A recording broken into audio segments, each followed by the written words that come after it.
A frozen wasteland,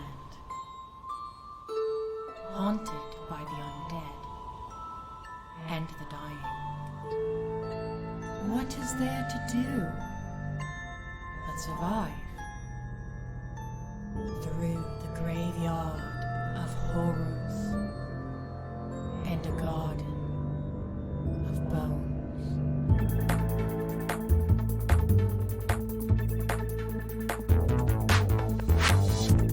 So when you go to my doctor's office, it's supposed to be like, I think, nice because it's like a university doctor place, but they had just installed locks on the doors, so if you have to get nude for whatever reasons, they can put like this like weird like old sketchy like motel like lock on it, and then the nurse comes in from another door and she's just like, oh, here, like, we're gonna lock it, like, because you can get naked, because I had to get my cooter looked at. And then yeah, so she's like, you just gotta lock the door so no one comes in. And I was like, don't want anyone peeking. And she was like, like, okay. Like, you took it just a scooch too far. Oh, I did. And then I continued after they came back in, and I was like, I was sweaty because I had to like run off the bus into my doctor's appointment, get naked, and then I had to scoot my sweaty ass all over their table, and I ripped their paper up so bad it looked like a kitten got in there. It's just like fucking it up. And it's just like this like sketchy like motel lock. Everything was bad. I was like, I don't like any of this. But I was saying to Brian, I was like, I sent this out as a mass Snapchat, but I was like, does anyone else wear their nicest underwear to the doctors, like when they gotta get a pap test? And all of my friends back were like, oh yes, obviously. And then one of them wrote back and was like, yeah, but you have to hide in your pants so that the doctor can't see it. And I was like, oh yeah, that's politeness. Like, obviously. That's between you and Jesus. Exactly. I was like, yeah. Like, I know I'm wearing it for you, but you won't know. Hey guys, just wanted to let you know today's episode is brought to you by the Lucky Die podcast. They are an apocalyptic 5e actual play drama set in a homebrewed world that is edited and scored with a polish that creates an immaculate sheen upon my fancy little ear holes. Honestly, I'd say more, but I'm just going to let them show you what I mean. You see, looking up from the ground, blood-red clouds boiling across the sky. You did ask me to bring the thunder. Dejin! Help! I've got the chalice, please! Well, if they're following you, then I guess that takes care of a loose end for me. All of you feel the earth beneath you shake and crack and break. I feel that I have failed both of you, and I am sorry for that. This has nothing to do with you being a bad leader. Do you want a countdown? Oh, I think I want a countdown. I wanted 3, to help. I always had good 2, intention. I 1. did not deserve to die. Now. The Lucky Die podcast is a weekly 5e Dungeons & Dragons actual play podcast. Join our adventure every Monday wherever you download podcasts by searching for The Lucky Die. Thanks again so much to the Lucky Die, and now, let's get into it. Welcome back, everyone, to Tales of Bone and Ice, a D&D survival and comedy podcast that finds our strapping adventurers in a post-apocalyptic world. Speaking of straps, my name is Marilyn, and I play Meris, a MILF-loving dragonborn paladin. Because of straps and strapping. Oh yeah? I didn't get it. Explain it again. When a woman loves another woman very much. Uh-huh. Yeah? Yeah? Wow. With me today and every day in my heart is Grimhilde, playing our star Cukunkana, a Kalashtar druid. That me. That you. That me. And with me today and every day in my mind is CandorCore, playing our level-headed yet confused as to what he signed up for, Goliath fighter, Condemned. You know, it's becoming more and more clear by the recording, and I love all of you. Thank you. I'm so sorry. And last with me today and all days, as we share one brain cell, is our ringleader of this hell circle, Brian. That me. That you. Hey! That you. Now come with us as we recap what happened last episode so we can get this battle on the go. All right. Hit me with the recap rolls. I got a 13. D20, don't fuck me, you fucked me 3. Only person didn't have a chance. Okay, that's not true. Only person who didn't listen to it. The universe says, fuck you, Marilyn. This is what you get for not listening to it. Truly. Bruley. What a strapping young lass. All right. Here's what happened for session 5. We go to Jules to help fix stuff up. There's a man helping named Belfast. He's a fear bulg. He's like a big bluish gray. He's ginger with red hair and beard. Bill is married to Jerome. Gareth? Jerome? Garth? Gerald? Jerome. Went missing, underlined. Very important. Bill is not thinking about this, apparently, also underlined. We go into Jules' place. It's nice and warm. Another person named Jade, small, thin, elven woman, sickly. Cukunkana gets dream of black feathers falling onto a liquid floor. I apologize to Nurse Ratchet, whatever her name is. We decide to go to Bill's, and then in all caps I wrote, Bill has feathers. Headlock when sesh starts. When Cukunkana says so, and then a line with another, there's like one line pointing to something, and then it says, but we don't know that. So I don't know what we don't know. And I don't know if it ended in a headlock or not. Cukunkana has not told us that Bill Luckyfoot has a bunch of feathers. Oh, but when she does, we're going to put him in a headlock? That was just something that you were saying because you were at the end of the night. You're like, all right, put him in a headlock. I mean, at the end of the night, that's usually my response to everything. Yeah, we're in one of those tricky situations where I feel like once we know that he's got feathers, that's going to be an obvious sign of some kind of deceit. But at the same time, if we put him in a headlock, he can be like, "What are you doing?" Or like, "We're capturing you," and he'll be like, "Why?" And we're like, "Because you, we're not really supportive of the transracialism movement." I don't know. We didn't think this far ahead, but we stand firmly. Yeah, and we hope this doesn't age. My notes are similar. It says most recent last time. Building stuff. That's when you help Belfast and Jewel build stuff. Cukunkana became puppy. And then stealth stuff occurred because she had to hide from things. Oh, and she can stop sneezing. Yeah. Yeah. Awkward dinner with Jewel and Jade. I thought it was lovely. Connie talks about some shit. Right. He goes a little bit into his backstory stuff, and he talks about that stuff that happened. Got interrupted by Jewel. Meris apologizes to the nurse with no name so far. And then you guys walked over to Bill Luckyfoot's, and on the way to Bill Luckyfoot's, Cukunkana talked about turning into a spider, and nobody knew what the hell she was talking about except for the fact a Nukinka, which is small, and then she turned into a spider, scared the crap out of Connie because seeing a spider for the first time is pretty freaky. 8 legs, small, skittering around a bunch. You never forget your first spider. She jumped off and was going to hide in Bill Luckyfoot's clothing, and landed past his clothing and landed in a mess of feathers. Here's what I have for the last scene. We go and talk to Bill. Fang is there. Bill's pretty sus. Spider time. Condemned is afraid of spider. Hippity hop onto Bill Luckyfoot. Oh no, he's feathers. Oh no, Feathertown. Perfect. I'm glad we all make great notes. And then we start.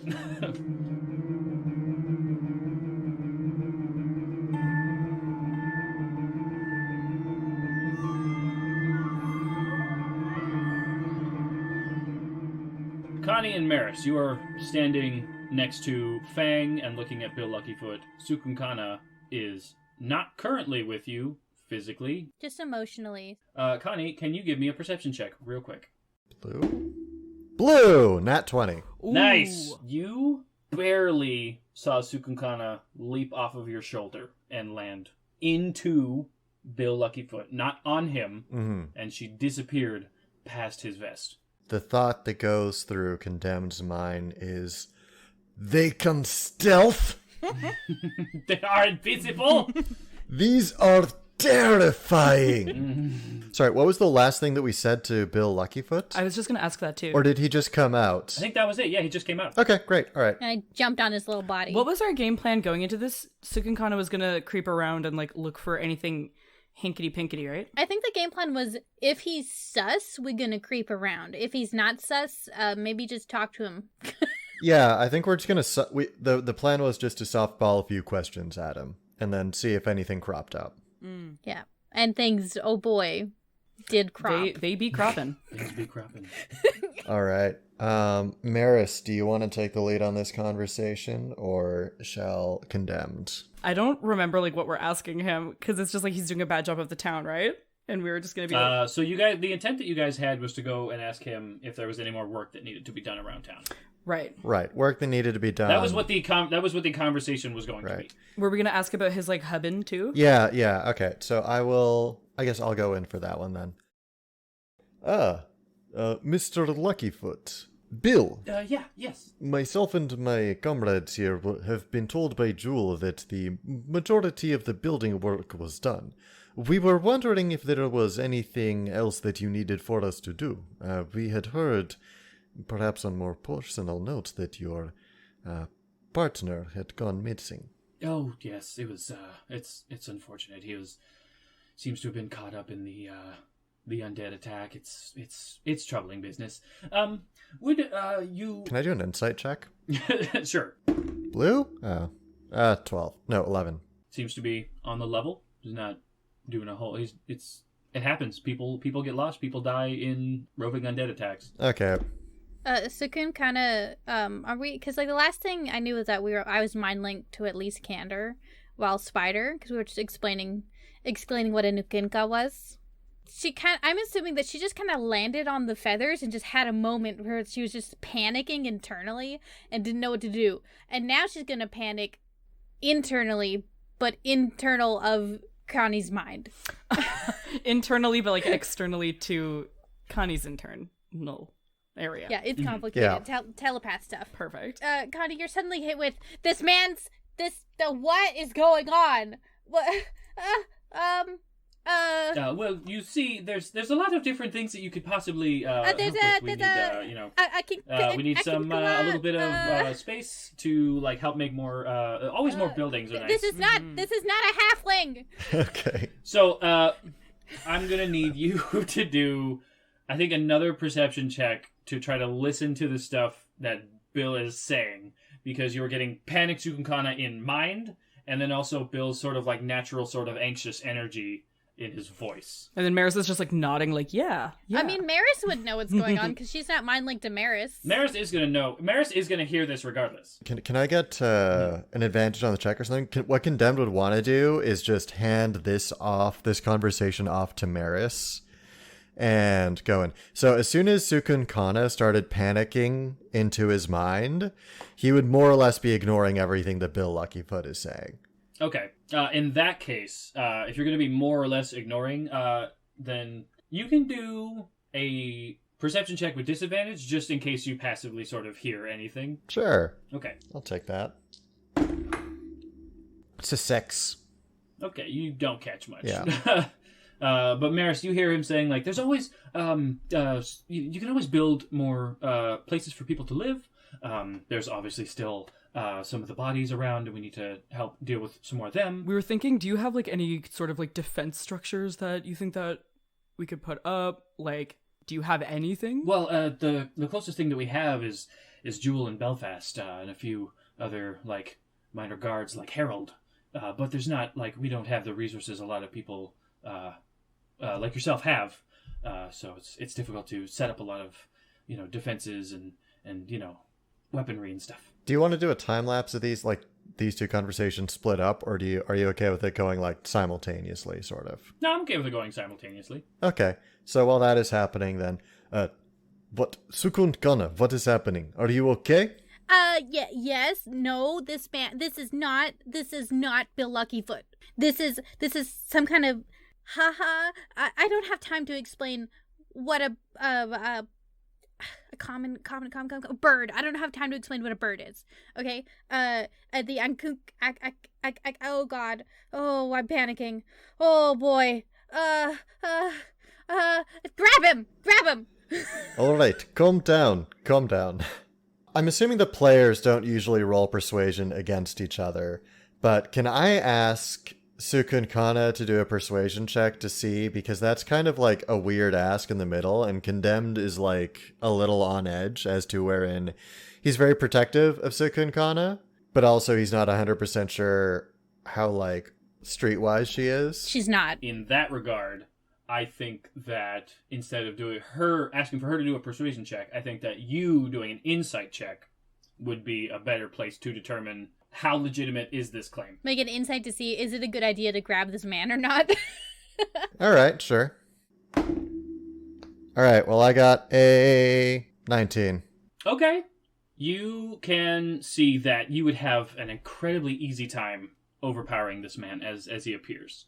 You don't necessarily know where Cukunkana is on his person, but you could probably get away with it without, hurting her.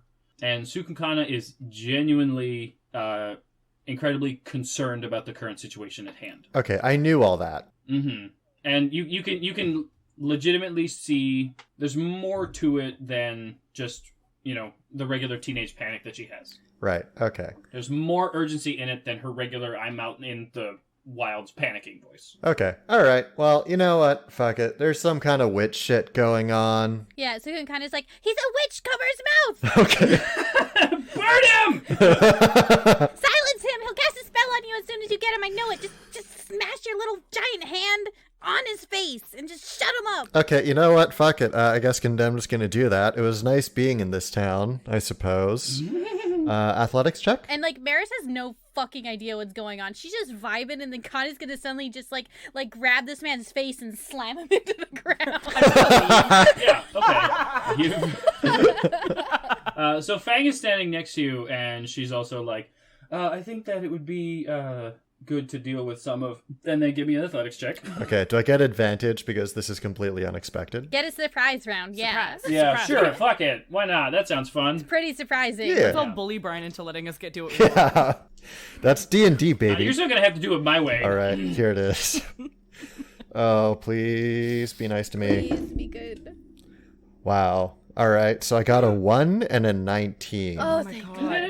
Disadvantage? That's a 26. 25 total. Okay. Holy hell. Describe to me your intent. So Condemned would probably look a little bit distant as he's trying to interpret what Cukunkana is saying. And there'd be a look of like a little bit of concern maybe on his face, like very, very slight, because he's normally pretty emotionless, doesn't really show his features. Meris would probably recognize it just because they spent enough time that any motion of his face would do anything.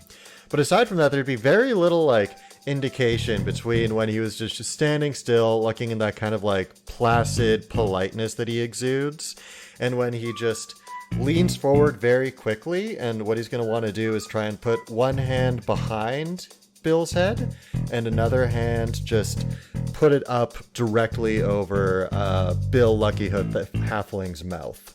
A Bill head sandwich. Yeah. So are you trying to you're going to move forward just to be in the same space as him? Or are you trying to move him forward? Yeah, I would cross enough distance. I assume because we're right outside of his door, right? Yeah. We probably knocked on the door, and then we're probably just standing a couple of feet away from him. Yeah. I imagine there's a pretty good chance that, especially for Condemned, he's within arm's reach. Mm-hmm. So if I have to move forward in order to get within arm's reach, then he'd do that. But it would be a very quick, sudden lunge and grasp and shouting, "He's a vitch! He's a vitch!" He's within spider jumping distance for sure. Oh, true. You reach forward and you yell out, "The vitch! He's the vitch!" And you grab onto the back of his head, Mm-hmm. and you put your hand towards the front of his mouth to try to clasp his mouth shut. Yep. And you feel a stab in the palm of your hand. Like a bird beak? Like a beak, maybe. But he wouldn't know. He just feels a stab in the palm of his hand. And I don't even know what a beak is, so... Ain't got no time to explain birds. Yeah. So he grabs the head, and he's sort of like when you're at the bottom of a chip bag, and you sort of have your hand in that little claw, about a tube of Pringles, and you're trying to get to the bottom. Yeah. That, but over his weird protruding mouth lips. Well, I feel, I feel like, just to be really specific, just in case it matters, is Condemned would sort of position so that it twists his hand around so that the palm wasn't facing whatever the pointy thing is. I assume that assuming that this is, it's probably a disguised self, but if it's any kind of illusion that's not going to break immediately, then he's kind of feeling it out blind, and so he'd automatically pivot a little bit and then grab around what would feel to him just like a spike. Yeah. So he does sort of just as you grab him. Okay, bring him inside. Come on, in the tent. Condemned would do that. Yeah, Condemned would just pull him in and be like, let's get in. Fang is like, what the fuck? He's a bitch, let's get in. Fang just sort of looks around real quick, is anybody there? And there's a few people farther away. We determined no one was around because it was safe for Cukunkana to turn into a spider, I think. Oh, that sounds right. Yeah, but a little bit of time has passed, just in case. Of course. Fang turns and looks around and is like, okay. And she pulls out a dagger. And she follows you guys inside. Does Meris come, or does she just flabbergasted and being hot? Well, obviously that, but I'm going to look around too, and then just kind of whistle a happy little tune, and just walk through the door and close it behind me, or make sure everything completely normal. I'm just rolling with whatever the fuck you guys are doing. Nothing to see here. So you drag him into his home, and it's a pretty warm place. It's very nice. There's a nice carpet on the ground, and there's a fire burning in a nice little corner there, and there's a nice chimney at the top, and the smoke is coming out the top, and most of the stuff is brown and red, and there's a table made out of bone, and there's the piece that's used as the tabletop is a nice long flattened out and hardened piece of leather, so it's pretty. It's mostly just taut, and it's very nice in here. He's got a couch, and then there's a bunch of furs in the corner, just piled up. Yep, that's normal. They're blankets.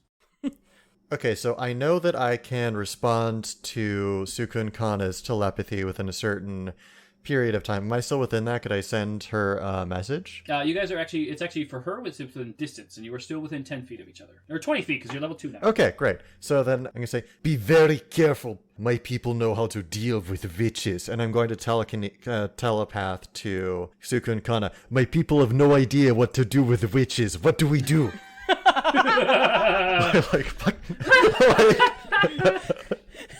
You fooled me. Cukunkana skitters as fast as she can onto the ground. She skitters onto the ground, and she's gonna unspider dramatically. I do want Connie to do a deception check or intimidation. Intimidation. First a deception. Okay. Scare this bird. Scare him. If it works, intimidation with an advantage. Yeah. If he gets the deception check, then we'll see about an intimidation check. All right. I think red is my scariest deception die. Well, nope. 3. Okay, so he doesn't believe you, but you can roll your intimidation check with disadvantage. Okay. Because red is the color of love. That could be, that's probably it. That's why. I don't suppose I could use my strength instead of my charisma since I'm physically grappling him. What do you, besides physically grappling, because that's squeeze his little bird head. Yeah. What are you going to do to physically intimidate him more than just grabbing him? I would probably tighten my grip on the back of his head, right? And do that sort of thing where I shake it a little bit. Okay. Lift him up off the ground. Yeah, in that case, you can use your strength. I'm scared. I don't know if you're proficient in intimidation or not. Ooh, I am. And so that's a nat 20, hate to see it, and a 15, so a total of 21. Okay. So you sort of tighten your grip on the back of his head and squeeze on his beak a little bit more. His gross, disgusting, protruding bird spear face. That I can't even see. Yeah. And you just hear him go... Oh, I hated that. Yeah, and then Cukunkana fucking Autobots roll out, turns into a person. As dramatically and menacingly as possible. She's lifting her arms up when she gets out of being spider, and she's like... As she comes out of spider, she's in a rotating chair. She turns around. She's petting a bald cat. She suddenly has scars on her face. I'm bald. It scares the shit out of Condemned, and he loses his grip on Bill automatically. I have a fun way for this one. As intimidatingly and as scary as possible, so you sort of... Your spider shape grows faster than your Kalashtar shape appears. So sort of there's this tiny, thumb-sized spider that suddenly just becomes larger and larger, and the ends of the limbs start to be fingers, and they sort of come together, and eventually the limbs become hands and feet, and you sort of grow into the size, and the thorax is all dark and furry, and you just sort of eventually become, and then there's the white hair that comes from your head flows down the back of your back, and you stand up and you curl up from the difference of having an exoskeleton to having skin again, and it's terrifying. Oh my god. Animorphs never talked about this. I hate it, thank you. You said it as intimidatingly as possible. Yeah, and I thought I was just gonna pose dramatically at the end like JoJo. You still can. Anyway, so she comes out of that. Hopefully, is he looking scared? Yeah, by multiple different parts of this. Yeah, and she looks him in the eye and she says, saying it out loud. Yeah, get that phlegm. I suggest that you tell us the truth. Does anybody here have a passive perception below an 11? Yes.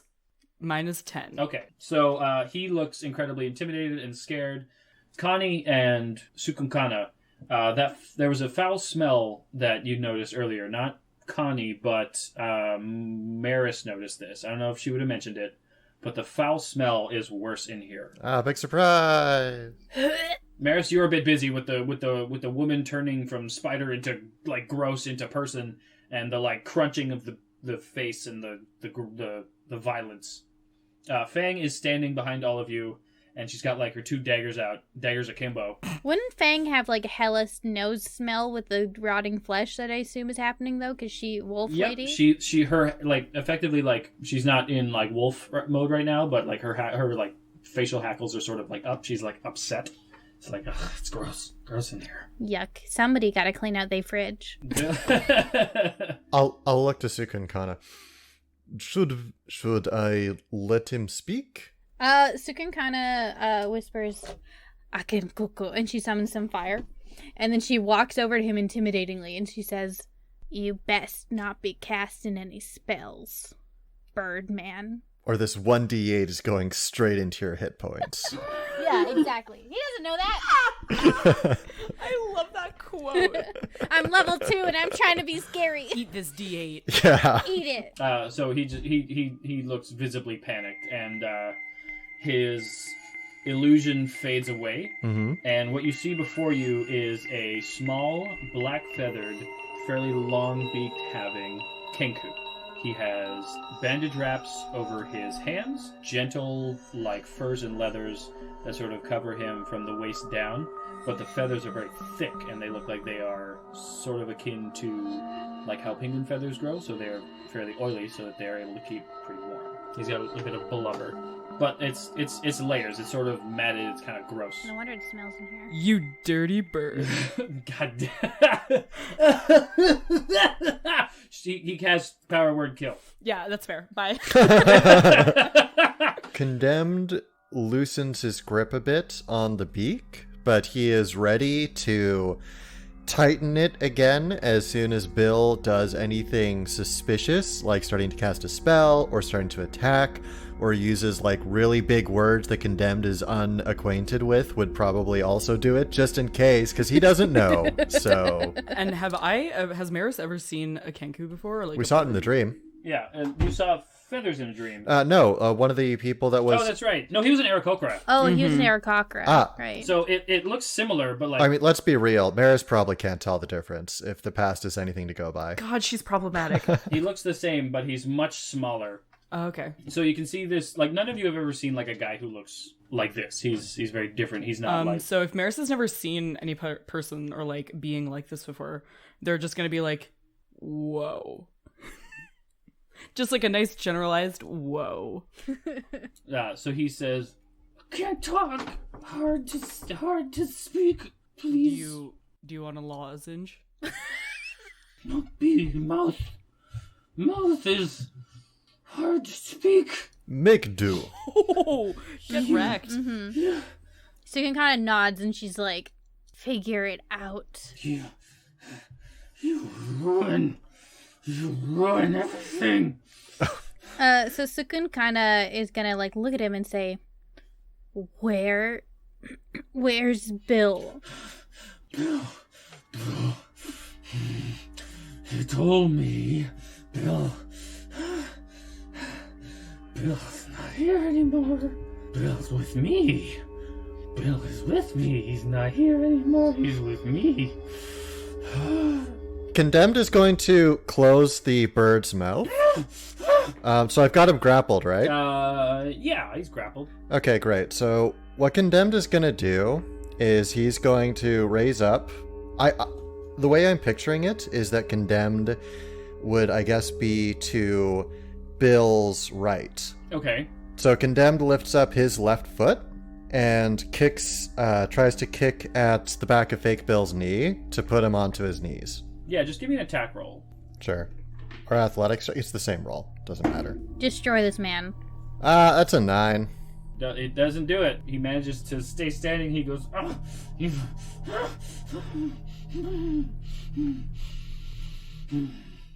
Can I do something wild? Yeah. Yeah.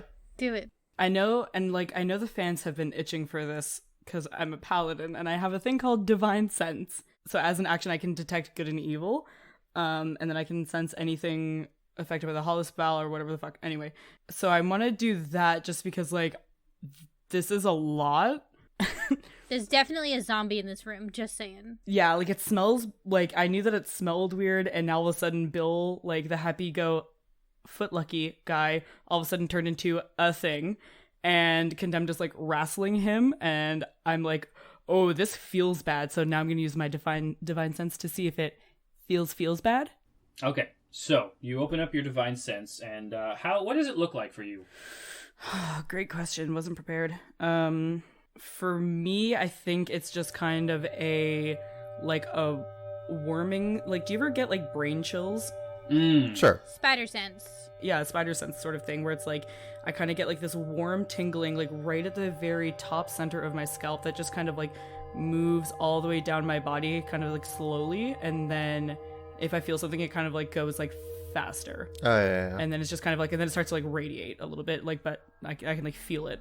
Okay, so you feel that sensation when you look at Bill, and as you can sense that there's a distinct struggle between sort of evil and nothing.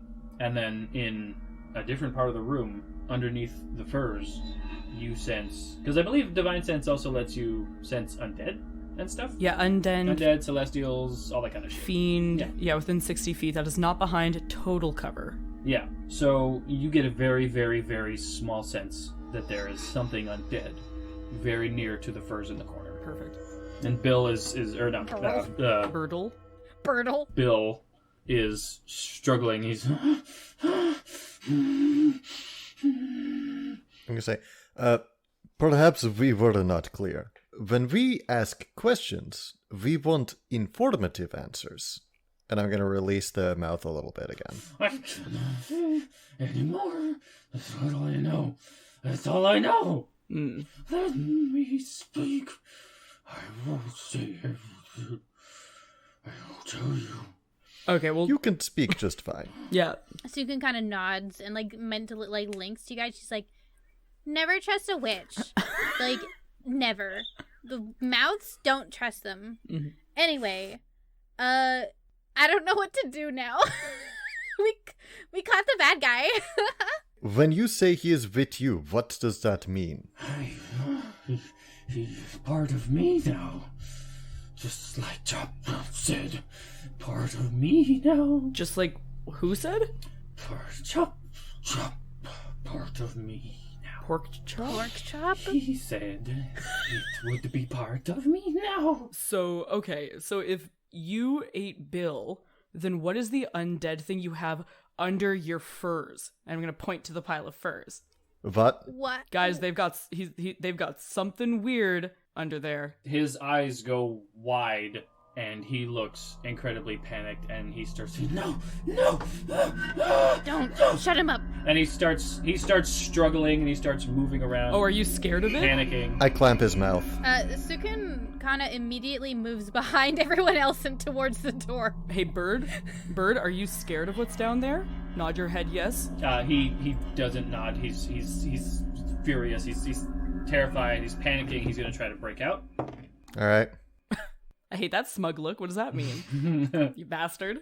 Can Sukin kind of touch him because she's behind everyone now? Is she able to just touch him and cast guidance? This is a bit too fast and weird, so that okay. Yeah, I don't think it would matter. You know what? I'm gonna burn my inspiration because that was another 9. Okay. You love 9s. Okay, you know what? Fuck you. Hey, I rolled a 9. Oh, cool. Great. Okay, well, it's a 15 anyway. Okay, so he's wiggling, he's worming, he's struggling. and all the weird movement of it, the panicked movements, the hands all over your face, he manages to wriggle himself free just for a moment. God damn it. He says, there! And Can I use my action surge? this is more of a reaction type thing. Okay, that's fair. Yeah. That's fair. So he says, there! And he disappears in a puff of feathers and appears on the other side of the room next to all the furs, and you can see him rip them all off. There's a bunch of limbs crawling around all over a body that has a missing leg and a missing arm, along with a missing bottom half of a jaw. Ew. When we say a bunch of limbs, do we mean more than we would expect to find on a single humanoid? Are these like disembodied limbs that are crawling around? So it's hard to say that it's more like limbs. It's definitely like there's parts of rib cage. There's like some hands and some legs and stuff, and it looks like. Are they disembodied and crawling around, or are they attached to it? Yeah, no, they are all crawling around separately. Like the rib cages are like inching around like little worms. A lot. They're sort of moving like together as sort of like a weird mass when they do try to move around. So they're like kneading themselves into a loaf of bread. Yeah. But it's a bunch of body pieces. It looks like it might be more than one person, but it looks like it could also just be the pieces from one. Cool. Condemned is going to rush after Bill and try and grapple him again. In that case, roll initiative. If everybody could roll initiative in the thing, so I can get them a little easier. I got a 7. Did you get worse than 7? I did not. Then you're winning. I got a 7. Oh. Meris did. I got a 6. Did Bill get a 5 or not Bill? Birdle? Birdle? Birdle? All right, so Cukunkana, you go first. Seriously? Okay. So we got Cukunkana, Bill, Connie, Meris, Zombie. Zombie gets a turn? Zombits. Oh, did Bill also get a 7? He got a 6. Or he got a 7, yeah. Funny. Well, I'm glad we're all bad. Cukunkana, because she already has the produce flame out, the Akinkuku, and she's just gonna be like, she's just panic react, throws it at the mishmash of limbs. Okay. I got 23 to hit. Yeah, that hits. I rolled a 7 for damage. Yep, that definitely deals some damage. 7 maybe? Yeah. 7 damage at least? It's crazy how that works sometimes. Just checking. All right, and then so she's gonna say out loud, "What the fuck? What?" And that's her turn. All right, up next is Birdie Bill. He looks at the three of you and especially at Connie, and he points his hand out flat, and you can see the palm of his hand. You can see some feathers fly out from the palm of his hand, as some of you would know this to be magic missile. Here I am out of shield spells. He hits you for a whopping 12 damage right in your chest. You feel all three of these feathers hit you. Oh, all 3 went for me? Okay. Yeah, he is super down with stopping you from grabbing onto him. All right. Well, in that case, I'm going to use that thing I've got. What's it called? Stone's Endurance. Reaction 1d12 plus my proficiency. No, my constitution modifier.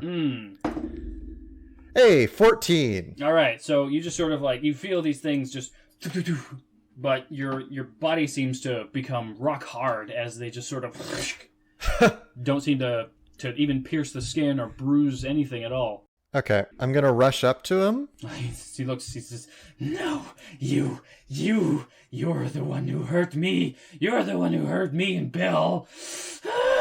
And I'm going to make an athletics check. You're gonna try to grapples? Yep, try to grapples. All right, that is a 20 grand total. Who wins ties? Higher dex, isn't it? Well, for initiative, yeah. I would like it to be whoever has the higher proficiency bonus.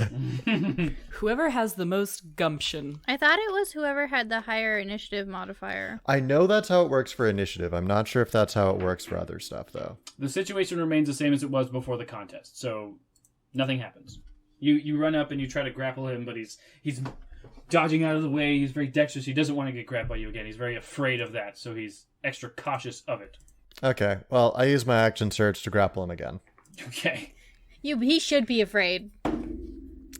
17. So he's definitely trying to dodge, and you're reaching left and right, and eventually you just get an arm around him. Probably one arm and a shoulder, like Olympic wrestling style. Sure. So I get my arm around his neck, and I say, "I've just started hurting you." And that's your turn. I'm going to drag him a little bit away from the pile of undead and from the allies. Okay, so you drag him a little bit away from the zombies. Yeah. Meris. Perfect. I want to run up on him. On Bill? Yeah, on Bill.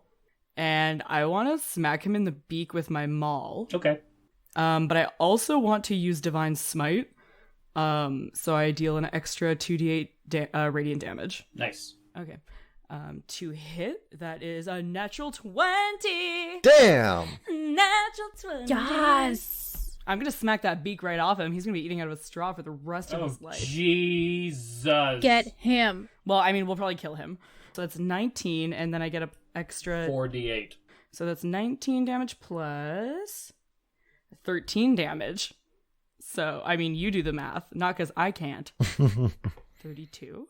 You run up on this motherfucker with probably a lot of hate in your heart. And you swing your maul, and it comes around, and it's like Connie's sort of holding him pretty tight. He's not moving around a lot. You feel parts of his beak begin to like splinter as you smash him straight on in the face. It feels like it sort of crumples, but it also like it sort of some parts of it shatter and break off, and you can feel some of these reverberations through your maul as you sink a little bit more of radiant energy directly into his face, and a lot of him it seems to sort of like fry with divine energy, and you can see his eyes have rolled into the back of his head, and it looks like there's blood dripping out from his tear ducts in his nose. And he says,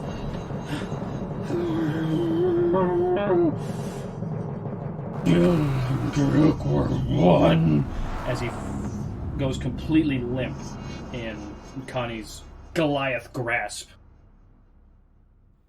I just killed Bill. I think that was a joint effort. Oh, really. guys, I just killed Bill.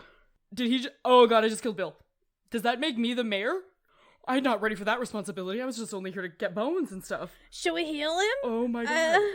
Well, okay, wait, can we heal him to Bill? Pluck him. So anyway, it's the next turn. There's still a whole other situation you got going on right now. This is probably pretty shocking. Connie, you feel grasping of bits and pieces and limbs and hands and feet that are all trying to climb up into your body, and they move into your zone, and they do a 18 to hit, which I'm pretty sure hits. It is a tie, so yes. Okay. As these things begin to pierce your legs, as they start to climb up your body, and you can feel fingernails, and you can feel like the sharp ends of rib cages start to like clasp at your thigh as they start to make their way up to try to overtake you. For the record, Condemned looks far less concerned about the disembodied limbs crawling up than he did about the weird bird witch. And then they do their second attack on you. 16. 16 is a miss. Yeah, that's good. Sorry, how much damage did the first attack do? It did 7. 7, alright. Next up is Cukunkana. Cukunkana is going to do the only thing that she knows how to do, which is produce flame. Because I thought about, I could use ice knife, and I was like, oh, that would hurt all of my friends. Maybe I shouldn't do that. So you do have, there are 2 people in the way of the limbs, and one of them is crawling on the body. You would have to move to get into a position at which you'd have an easier time hitting them and not your friend. Yeah, so she like circles like around the outside of the tent so that she has a better angle. You know what I mean? So that she's still maintaining distance, but like is able to see still. I could do something completely crazy, but I don't know. I don't know if it would be helpful or not. I mean, the default option is to throw a fireball at something that's on my body, so I'm open to crazy. Yeah, that's the default option. Let me just... Actually, you know what? Radiant damage. We're gonna cast Guiding Bolt. That's a better idea. Okay. We're gonna cast Guiding Bolt. So we're gonna do a ranged spell attack. While she's doing, she says, should we heal Bill, I didn't. Let's see here. Oh, that was to hit. I only got an 8, so I don't think that's gonna do it. You fire. How do you shoot your rating bolt? Is it like a Kamehameha, or is it like out of your hand, or? Well, she lifts up her star map because that's her spellcasting focus, and she kind of like, okay, look, is it okay if it like levitates in her hand because it's cool? Yeah, like, that's fine. Okay, so she like lifts out her hand and like levitates in the air, and she kind of like moves her hand backwards and then forwards as if she's shooting a gun, but the gun is just this little crystal in her hand, and it just shoots it like a laser, like a radiant laser towards him. That's dope. That is so cool. I allow it. Did that hit me? Still cool though. Don't care. It does not hit any friends. So as you lift up your star map and you sort of just like fire a guiding bolt from it, it flies over the limbs and just smashes into one of the furs that was behind it. Looks cool though. Next up is Connie. Okay, so Condemned is going to continue holding on to Bill Luckyfoot, and he's going to start, I guess, using his unarmed strikes. He's going to start kicking at the zombie swarm, just like trying to stamp it out. Okay. I love that visual. I love that. Does he have a shield out, I guess? Do you have your shield out right now? No! Oh, shit. Okay, so actually we got a retcon, because he wouldn't have a shield out. Due to the fact that, because he just grabbed Bill Luckyfoot, and then he moved in. He hasn't had an opportunity, and I think it takes an action to equip the shield. So actually, when that I'm going to call it the limb swarm, hit him with the 16, that did connect. All right, well, let's go and just real quick. Cukunkana's thing still happened because it didn't really do anything except be cool. So I'll just roll the damage for that hit real quick. This should be easy for you. Okay. You took 8 damage. Okay. And you have to do a strength saving. 8 necrotic damage, by the way. Cool. So you can feel these digging into you, and they sort of seem to be trying to absorb you into their mass. Wish they wouldn't. Yeah. And give me a strength saving throw. You're pretty good at those, so should be okay. I'm going to buy a new die. Guess what I rolled? 1? It's a 9. Okay. Again. Okay. A 9. We can't steal another D&D shtick. You're holding on to this dead body, and you're trying your best to just, keep it up and make sure that nothing happens, and you feel you're sort of like trying to stop the shit out, and they crawl up onto you, and you now feel encircled by them. You can't move the same way, and you've got this weight on you, and now we move up to your turn. Okay. Do I have a condition affected on me? Yes, you have the restrained condition on you. Ah, bollocks. That's the shitty one. Right. Can I make some kind of check to try and get them off? At the end of your turn. Okay, fair enough. All right, well, I guess I'm going to make the attack. So the first one I got that I rolled before I realized I didn't have the thing out was an 18. Are you going to keep holding on to the body? Yes. Okay, so you are restrained and you are holding on to a body. That is hella disadvantage for the attack. Well, I mean, I do have disadvantage because I'm restrained, but I'm just making an unarmed attack, which can be a kick. Or headbutt or other forceful blow. Yes. Still disadvantage. Yep. Okay, so the first one, which I rolled was a 17, then the disadvantage roll is... There's the nat 1. Yay! In the confusion, you're struggling and you're kicking and you're moving your legs and you're trying your best to keep everything under control, and you feel an immense amount of pressure on yourself in this moment. And in doing so, you have a moment of fear and panic, and you drop the body that you are holding onto, and it falls, and it seems to be taken by these limbs very quickly. I specifically was hoping for combat last session, and I see that was a mistake. All right, I guess that's my turn. So that was your action. Actually, you know what? For my bonus action, I'm going to use Second Wind, because I'm a little low on health. That's smart. That's a 10 plus 2, 12. Oh, good. Which I needed, so... All right. I'm up to 19. That's your action and your bonus action, and now you can do the strength saving throw. All right, I'm not going to use the white die anymore because it fucked me. It's another 9. Cool. So you're still restrained. It's another 9. Yeah. I've been rolling 3s. I spent so much money on you. And you also take 7 more necrotic damage. 7. Yeah, as they start to sink more into your skin, and you can feel all the fingernails reaching in and piercing some of the sinews of your legs. Cool. Meris. Oh my god. Okay, so these things are like getting like all up into him, right? Like they're like sinking in. Yeah, and they also seem to be grasping at quote unquote Bill's body, and they are like starting to like rip and tear at his feathers and his skin. I don't care about that. The panic that you had earlier, gone. I already killed him once. I can kill him twice. Or they will. I don't... Whatever. Oh, I guess I do feel a little guilty that I killed him. Whatever. I guess, okay, so one thing I do want to point out, I don't know if Meris would consider this, but... And I know Condemned wouldn't consider this, but putting it out there is that if Bill dies... I don't know how much evidence we have that it was a good idea to kill the pseudo-mayor of this town. Oh, yeah. Just, can we real quick, like, is he, like, dead or is he, like, death saves? NPCs don't do death saves. I mean, that's up to you. There we go. There you go. So he's, like, dead, like, we won't be able to revive him? You basically, like, fried his brain with Jesus magic. Mm-hmm. So, sorry about that. Great idea. Great idea, Candor. I think we're gonna go. Cool. We're gonna go with my plan, which is I'm gonna kill more things.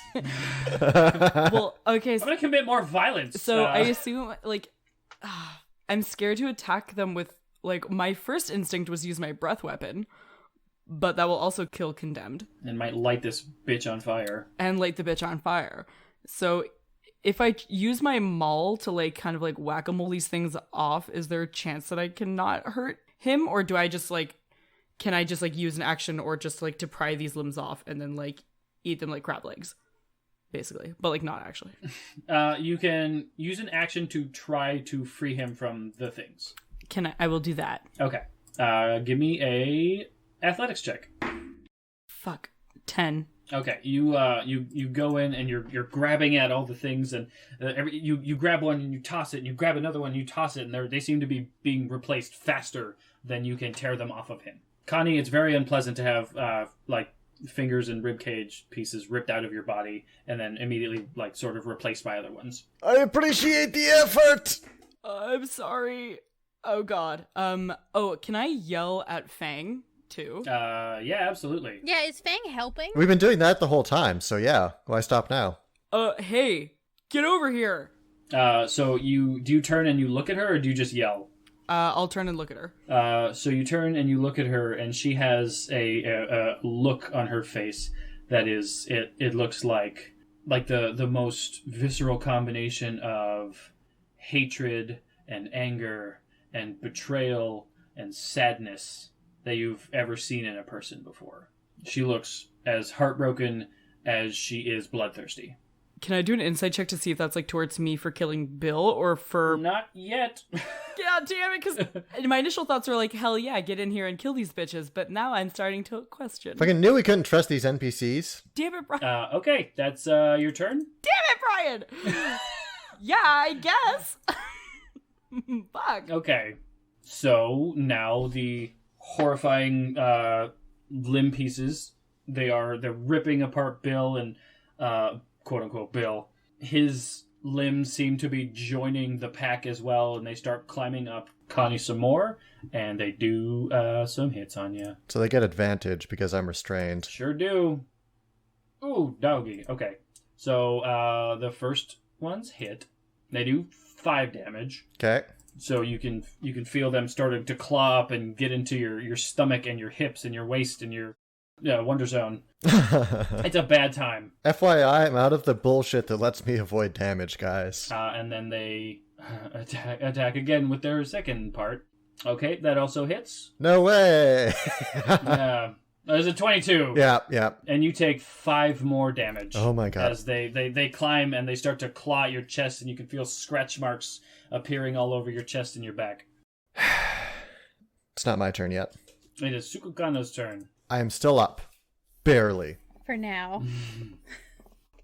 I say menacingly. He's just standing there menacingly. Just standing there menacingly. I'm going to try to cast Guiding Bolt again, but hopefully better this time. You got it. Thank you. You do your best. I believe in you. Okay.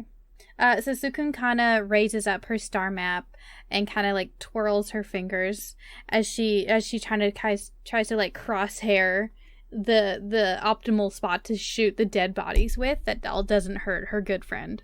Because I'm pretty sure with magic, it's like you pick who the thing hurts most of the time. If you like, get a nat 1 or some shit like that. I got 19. Yeah, okay, that hits. 15 damage. Also, let's see here. On a hit, target takes 4d6 radiant damage, and on the next attack roll made against this target before the end of your next turn has advantage, thanks to the mystical dim light glittering on the target. So I'm going to say that the mystical dim light is like the glow of faint stars. Do you want to say that it's sort of like they make sort of a constellation shape out of the pieces? No, I want to say it's like the chaos of a galaxy, beckoning for attack. Okay, that's dope too. Grim, how dost ye wish to end the fight? Yes! Oh my god, I was so scared. So she lifts up her star map and shoots it towards them. And remember what I said about the galaxy thing? Well, now there's going to be an explosion of galactic light with little bits of stars just on MCAC, just like pew, pew, pew. Little sparkly things all over the place as it eats away at whatever undead magics it has been created from with a radiant starry light. Oh my god, it melts them like they're in the sun. Yeah. So, Connie, you feel the heat that comes off of these radiant explosions as all the different limbs and bits and bobs and pieces, they fall to the ground at your feet, and you are free from this entangling mass. Fuck. And it feels good. Oh my god. Holy shit, guys. I killed Bill. I think it was more of a joint effort, I think that's patented. I don't think I can say that. Can the name of this episode be Kill Bill? Killed Bill. Bill killed? In the midst of you guys sort of, I don't know if you're celebrating or just sort of like breathing a sigh of relief. No, she's just horrified. Yeah. She's just scared. We're celebrating. Cukunkana is scared and shaking. Yeah. Condemned is trying to like pick bits off, and he is not in a good place. You're like picking like bits of like pieces of fingernail out of your chest and stuff. Mm-hmm. I'm gonna walk over to Condemned. I'm just gonna be like, oh my god, I'm so sorry. I thought ripping those things out would be better, and I'm gonna use Lay on Hands. You know what? Actually, Cukunkana, I think, is going to lose her breakfast. Should I con save to not puke? Yeah. Give me a Constitution save. Yeah.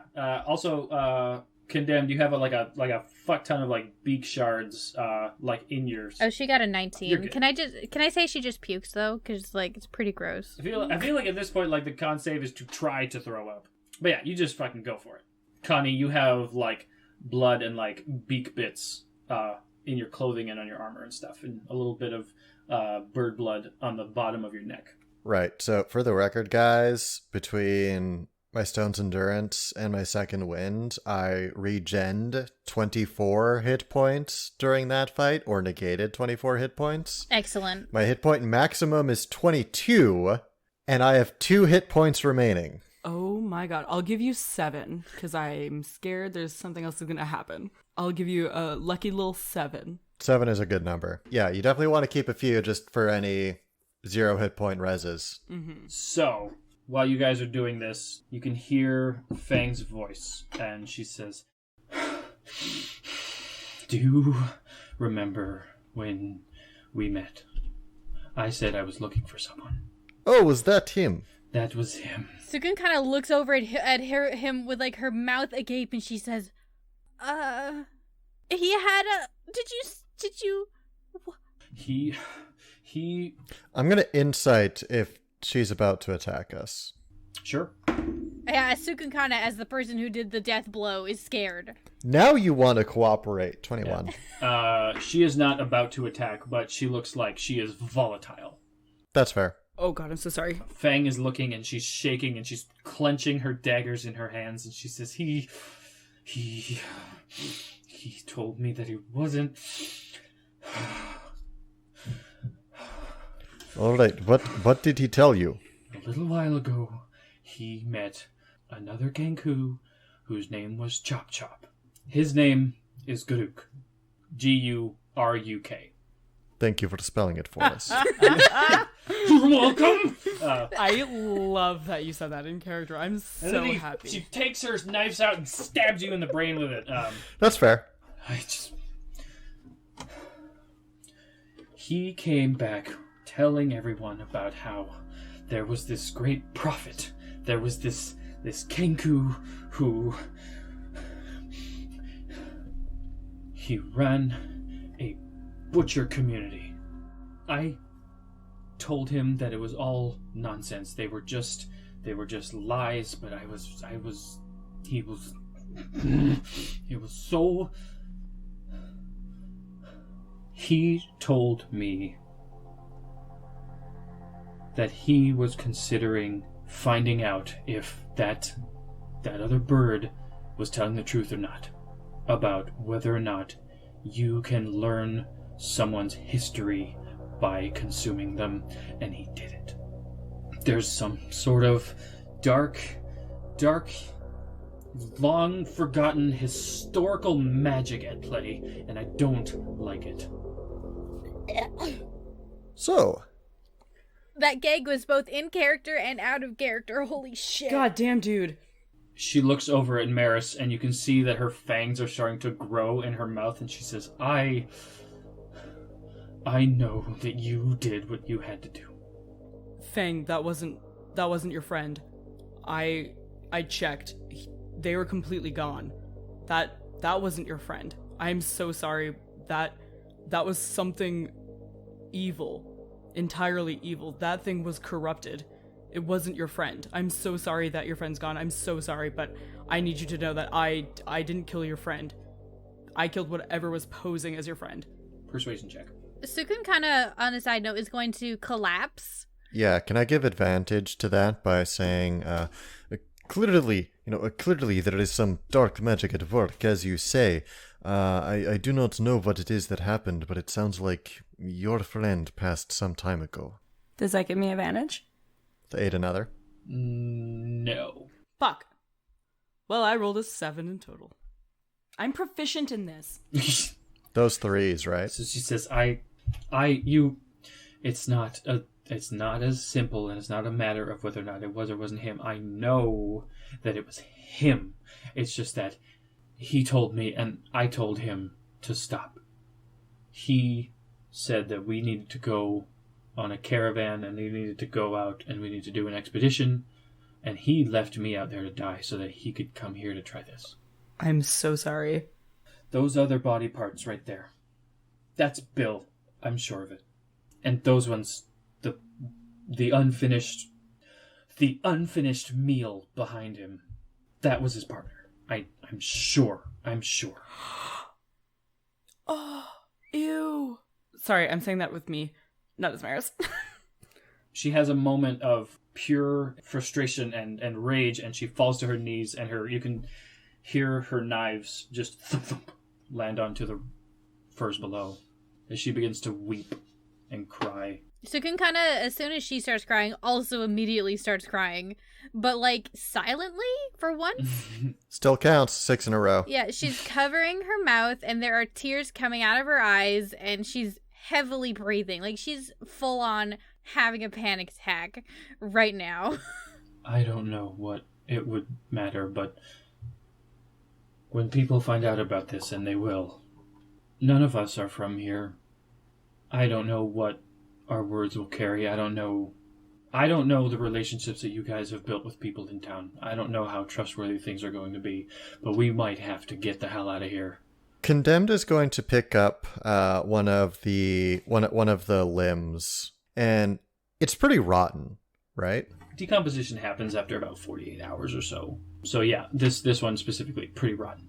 Okay, so I'm going to lift it up, and I'm going to say, I don't know if they're going to think that we came in and killed Bill's partner 3 to 4 days ago. Real quick, what kind of limb did you pick up? Cool. Probably a hand. I was definitely thinking about a hand. Okay, so you pick it up and you can see that there is a ring on the hand made of small bone. Oh, I'm so sad. Fuck you, Ryan. Oh, God. Well, does anyone else know about this weird fucking cannibal community that's, like, doing this for, like, old dark magic shit? Does anyone know? Garuk talked to the people at Duration, and nobody took him seriously. Nobody believed that it was a thing.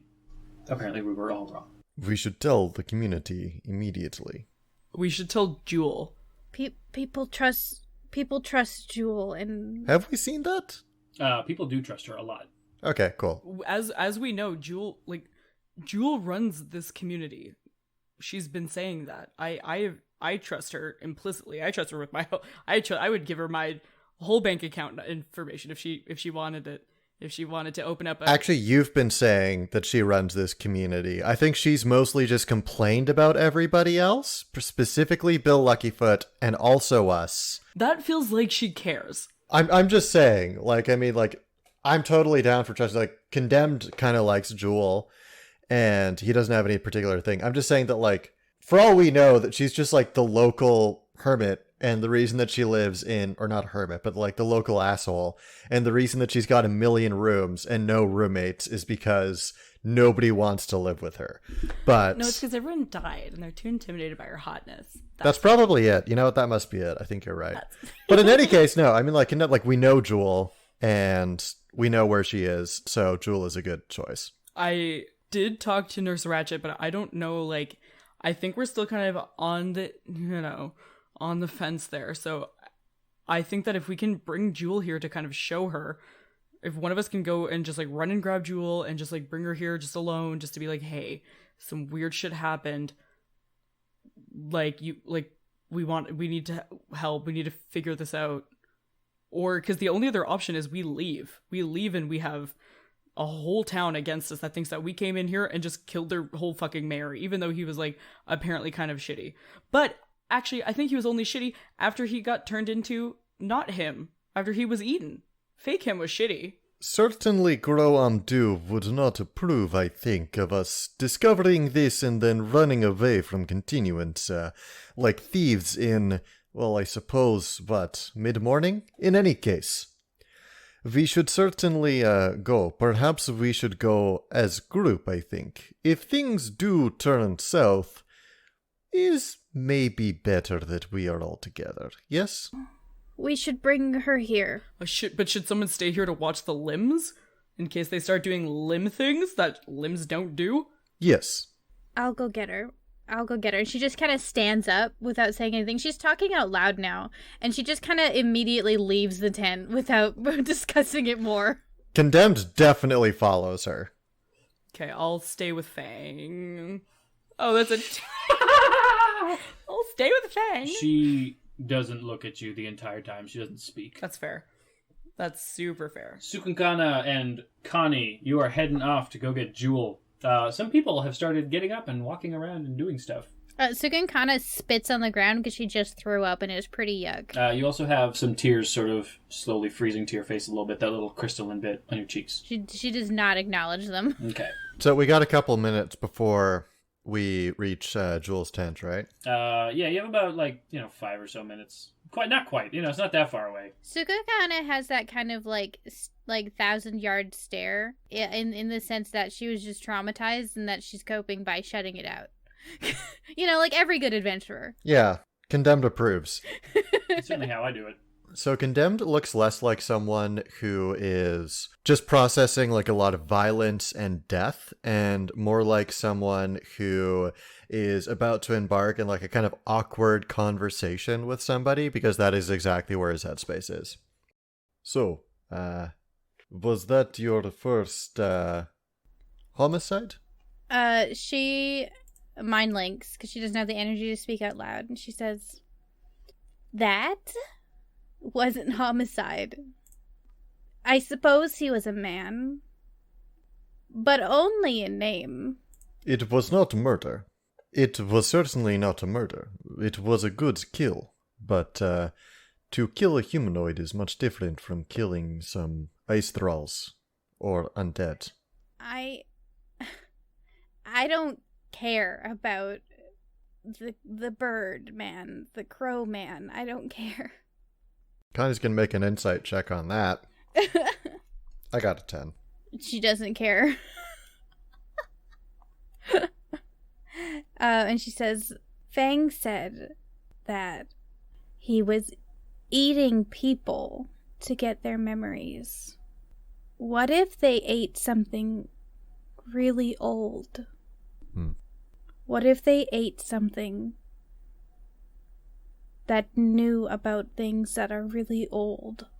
Ah, that is a thought that had not occurred to me, certainly. You are the witch. What implications would that have? I don't know what would happen if I was eaten. Would he see my memories? Or would they see Maha's memories? Maha is the spirit, for lack of a better term, that inhabits my body with me.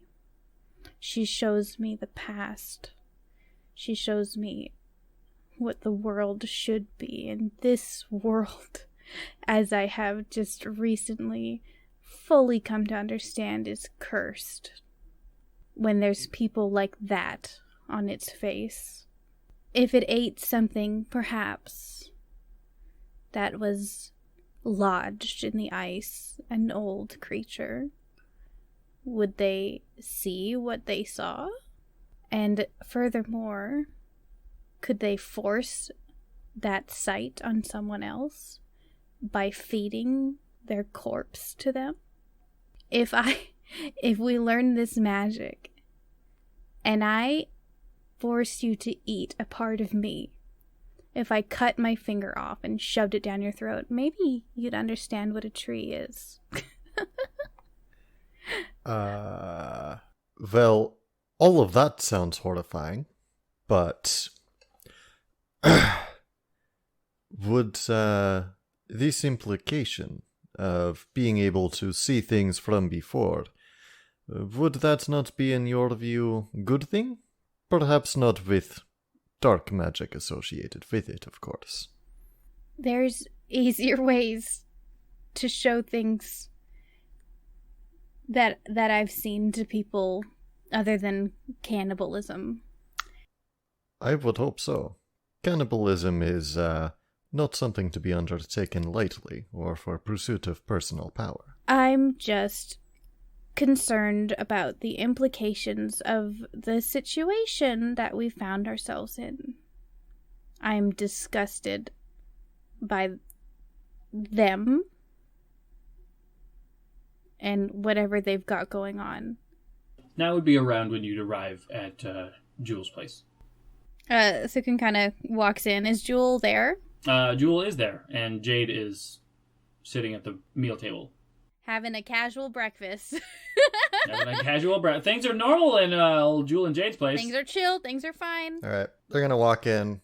So Condemned's going to appraise the situation and think for a split second and order things inside of his head and say, Bill Luckyfoot was killed a few days ago.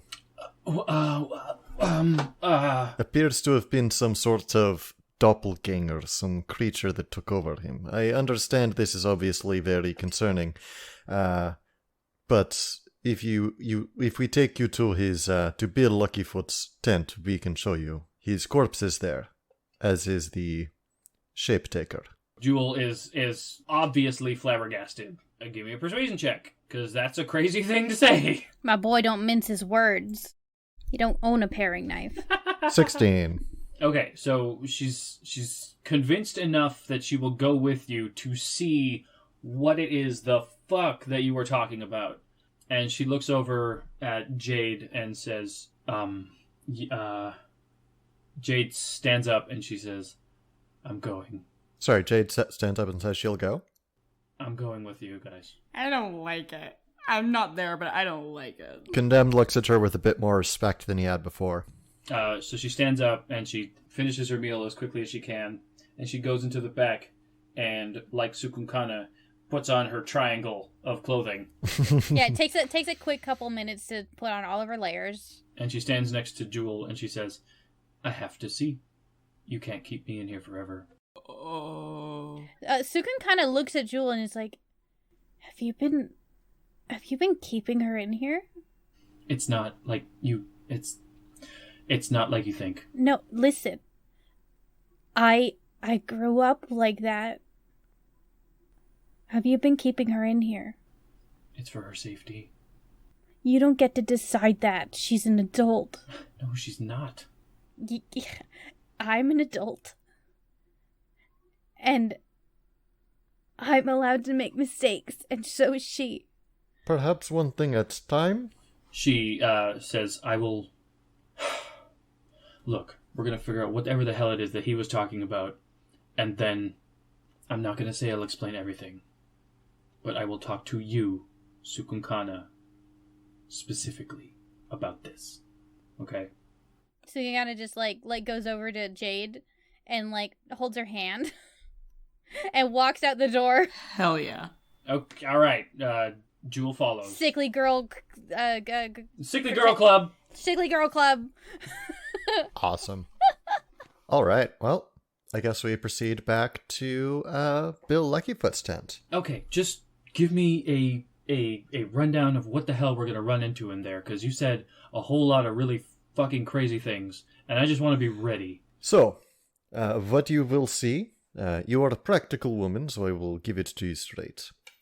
There will be 2 corpses inside. One of what appears to be bored?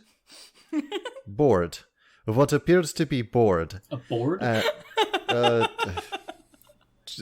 My witch can explain, but she said she did not have time. Feather the board. Bird. Bird? Yes, bird, sure. Birdman. It was the shape changer that took form, shape taker that took form of Bill Luckyfoot. Inside as well is corpse of Bill Luckyfoot. What's left of it? Yes. Apparently the shape taker was eating him in order to gain some sort of magical ability to retain his information, to retain his memories as part of disguise. So Jewel and Jade both, they look horrified, and Cukunkana, you can feel Jade's hand squeeze yours harder. As well, there will be dismembered body parts from Bill's partner, we believe, who was apparently also eaten. Okay. Those body parts did attack us. Who else is in there? There is our companion Meris, who you have met, and our companion Fang, who I do not know if you have become acquainted with, but we met her in the wastes. She apparently knew this shape taker. Said his name was Guruk? Are you sure that she didn't have anything to do with this? No, I am not.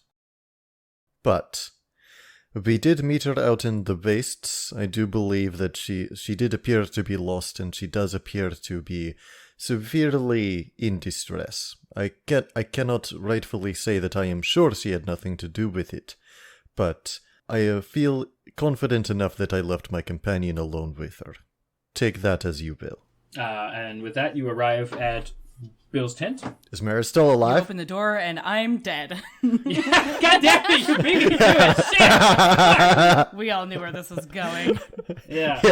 God damn it. It's a chewing bone for a dog. Yeah. So you get to the tent, you open it up and you go inside, and the scene is as you described it. Fang hasn't moved. Meris, have you moved around at all? You sort of standing in the same spot? I'm laying on my stomach with my head on my fists, like on my elbows, and my feet are kicking behind me, and I'm just waiting as patiently and silently as I can. How cute. Yeah, you just like... Yeah, I'm just, literally just like... Doo. You 100% look like the person that killed these people. Yeah. If that's what you're doing, like, she walks in and she's like... How casual. Well, I don't look happy. I'm not smiling. So you're sitting there like imagine this, but like, Why don't you describe it for the audience? I'm just trying to. It's hard to imagine because it's like a school child who is laying on the ground and drawing in a notebook, but instead of having their hands in the notebook area, they have their hands underneath their chin, and they just sort of. She looks solemn and stoic. Yeah, you know what? The way that body posture is, I think I could max out at bored for the most negative emotion that body posture conveys. Bored was what I was going for, but I did forget that I just murdered a person.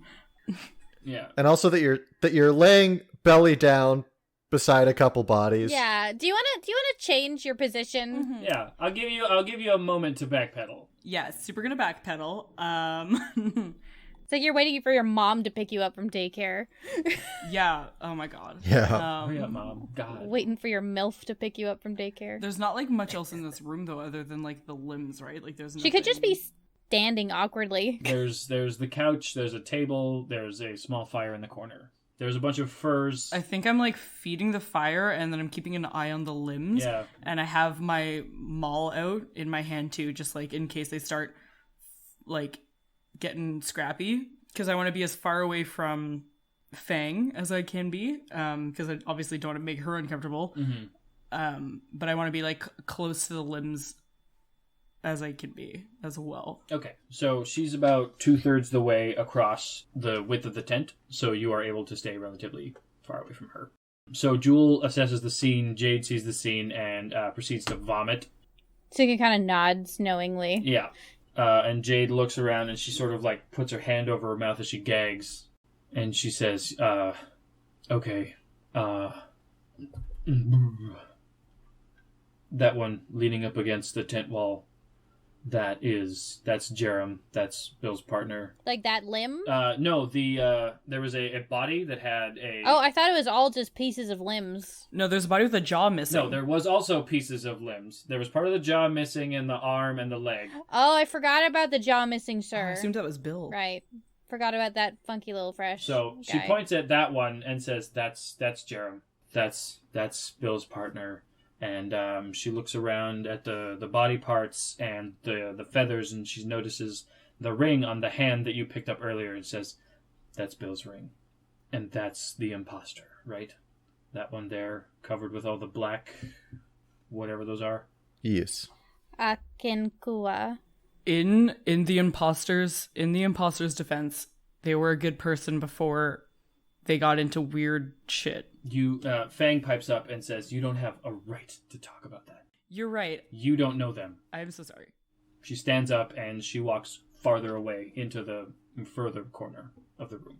She sits down on her knees and looks forward, sort of just like keeping everyone within her view as you possibly can in the entire room. Jewel walks towards all the pieces in the body and she does a quick assessing of the situation.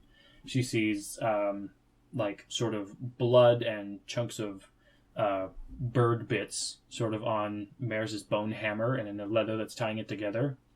And she says, okay, so you dealt with this one. It was a joint effort. And it looks like everything that you said is true, that this particular individual here was impersonating these ones. He's got a pouch full of powders and things on his waist. Sukun kind of nods, like, yes, I am witch. Can confirm.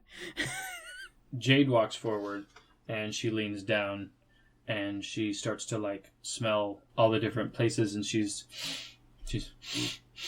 okay. It's not okay. Everything that they are saying is the absolute truth of what happened. They had some stuff confused, but they get it. They're on the level. She stands up and she turns and she's very close to Jewel at this point and she says, I think that this is the promotion that you were looking for. Not in the way, but... And then she throws up again. But no one deserves it more, probably. Great time. Well, they're throwing up. They're not saying anything. Jewel shoots you a look like really now? Really? It's my rascal charm. What can I say? Holding like a literal murder weapon. Yeah, sure. Go with a persuasion check. A rascal check. No. 15? That's pretty rascally. That's pretty rascally. Maybe they're just not offended. This is a pretty fucked up situation. But it alleviates the pressure a little bit. Like, that's a little weird, but I'm gonna move past it. Neutral. Just, yeah, it's effectively just not offended. She's sort of like, okay. Like, it's like, yep. She says, I will tell everyone that this is so fucked up. There's not, like, a good way to phrase this. You came in and you freed us from the clutches of an individual who was impersonating our mayor, but you came in and you still managed to throw our structure into chaos. Even if it was the right thing to do, we have to rebuild again. What were we supposed to do? Not tell you first? I don't know.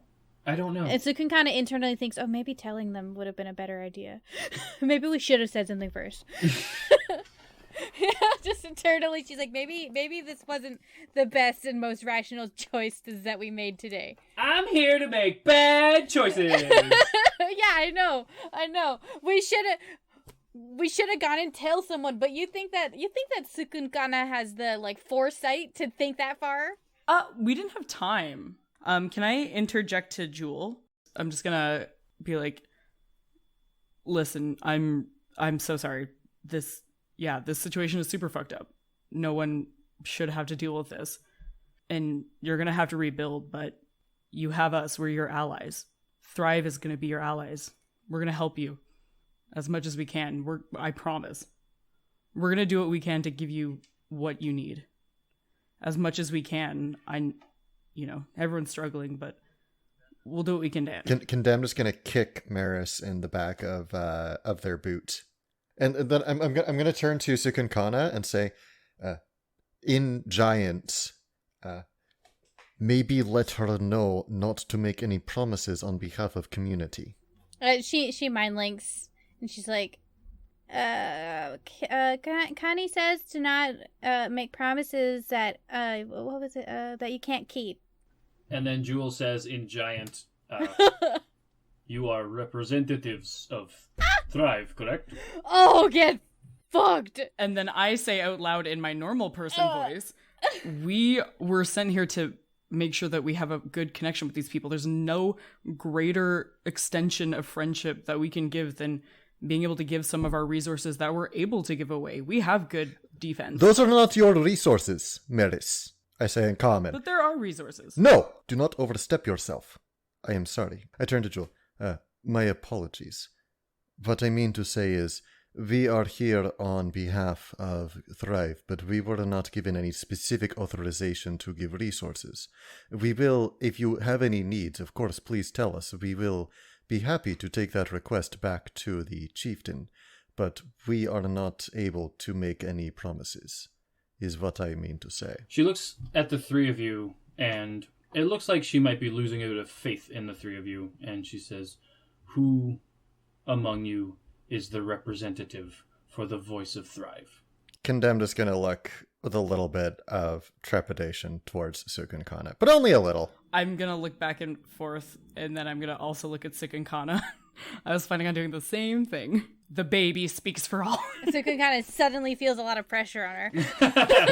Just like Grim. She kind of like, she goes, I trust Connie's judgment. He's right. We can't promise anything, but what I can say is that I personally want to help you. And we can't, you know this, we can't give you things for free. I can heal people. We can physically help while we're here. I can't promise anything. What I can do is but open up trade with you. If we can share our resources, if we can have a situation that benefits both of us, even if in some cases just to break even on both ends, then that's what's best for everyone. You will have our personal assistance, of course. Those services are at your disposal. That which we are authorized to give, we would be more than happy to. You know what it's like. I can't do more than that. You know, what would you do if it was us? The same thing. Well, I suppose I can only offer my own perspective. I hear of all the people who come from Thrive, and they have so much. Look at your furs. Look at your clothes. Look at your armor. Look at your weapons. Look at us. We barely have bones to scrape together. We are all trying to survive. I can't promise that every time that we will break even, but I can promise that we will always be your allies. Exactly. That's what we need. That's what both of us need. Because the thing is, I know for a fact that things can change in an instant. Things can be prosperous and beautiful and green and amazing and better than anything that you even understand, and be gone in a second. As you are saying all of this stuff, Jewel's eyes widen with anxiety and fear and awareness, and Jade turns away from you for a moment. She turns to her side and she doesn't look at you, and she feels very closed off in the moment, and they both look a little bit panicked. And they say, "How do you know about all that?" What do you mean? How do you know about all of that? The green. I see. I see it in my dreams. She looks at Jade, and then she quickly shakes her head and looks at you and says, you... Okay, we have to leave this. We have to tell everyone what happened, and then the 5 of us have to talk. Of course. The 6 of us, if Fang wants to join. Because you all seem to trust her. And Fang says, "I'm coming. I'm not leaving any of you out of my sight for a moment. Not until I'm sure you're all who you say you are." And Jewel waits for everyone else to leave as she stands by the door. Condemned will follow Cukunkana out, as is his usual process of not letting the girl out of his sight. Is Jade still in the tent? Yep. She goes over to Jade and she kind of looks at her and just kind of like looks at her eyes, and what do her eyes look like? A lot like yours. She kind of has this moment and she says,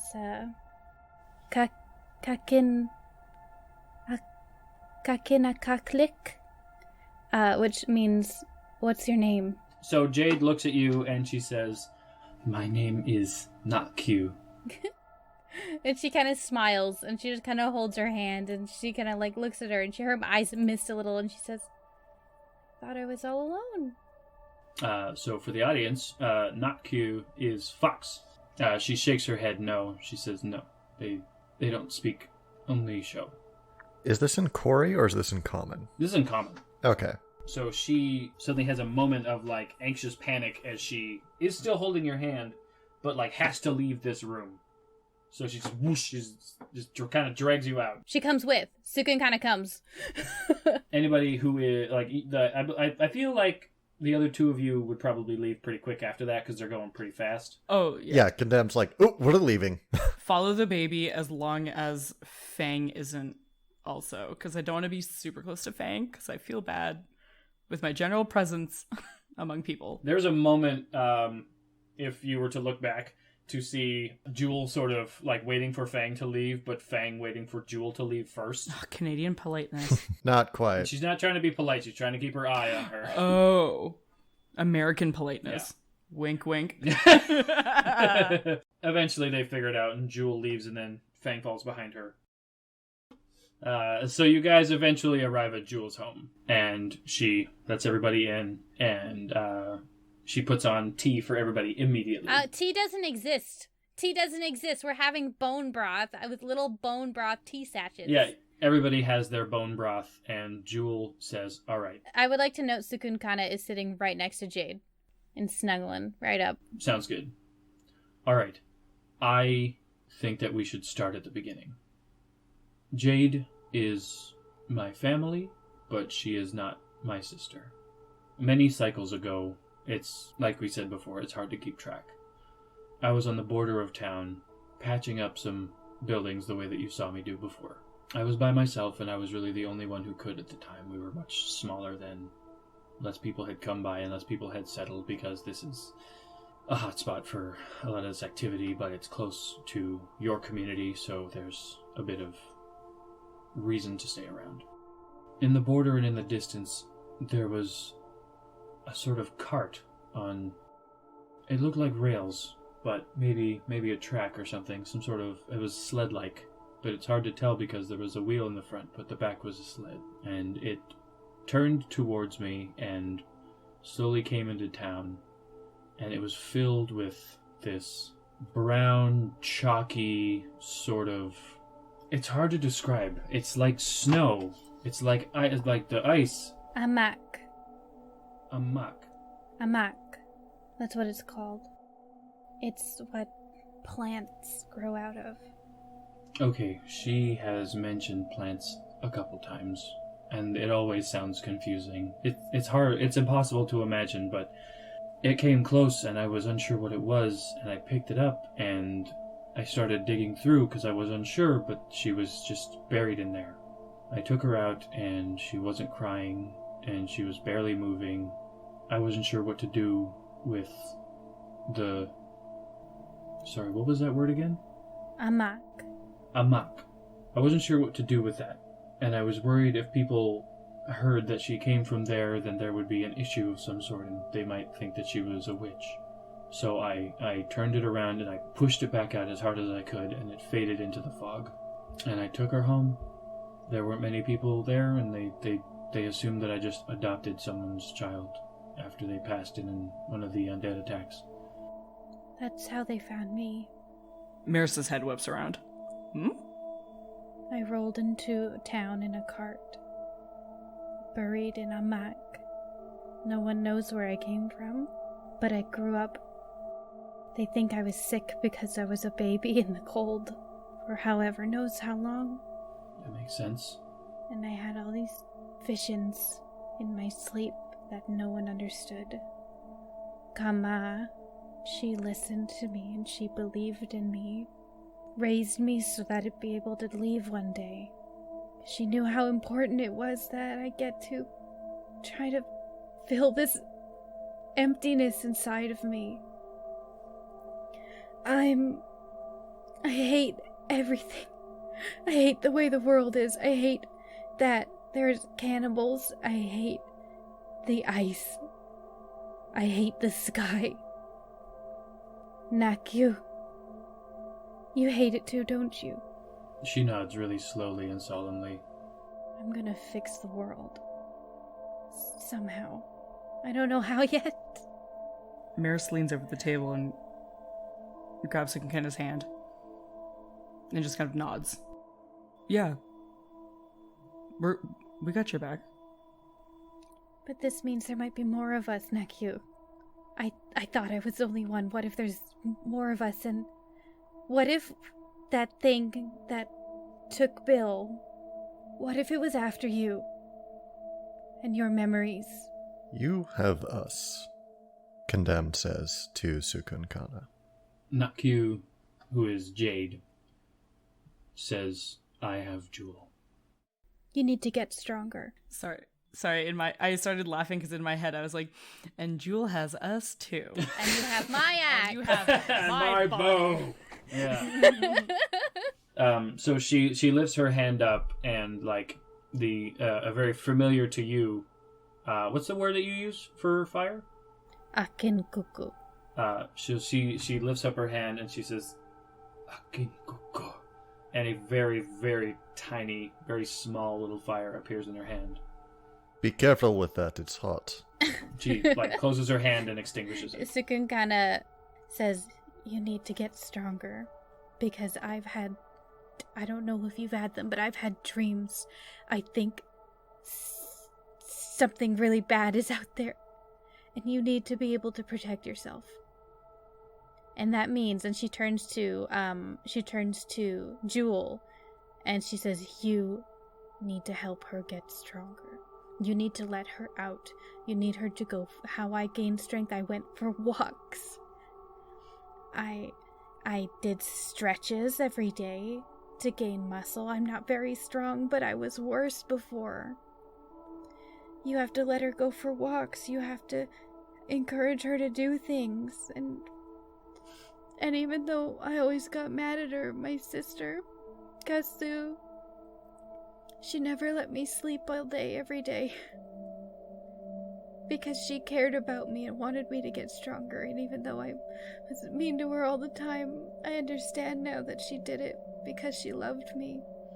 Because she wanted me to be more responsible. And you need to do that for her. If you're her sister, you need to be the big sister that she needs. And that's someone who helps her be better. I know that you're right. And it's not fair. It's not fair. This is not a fair situation.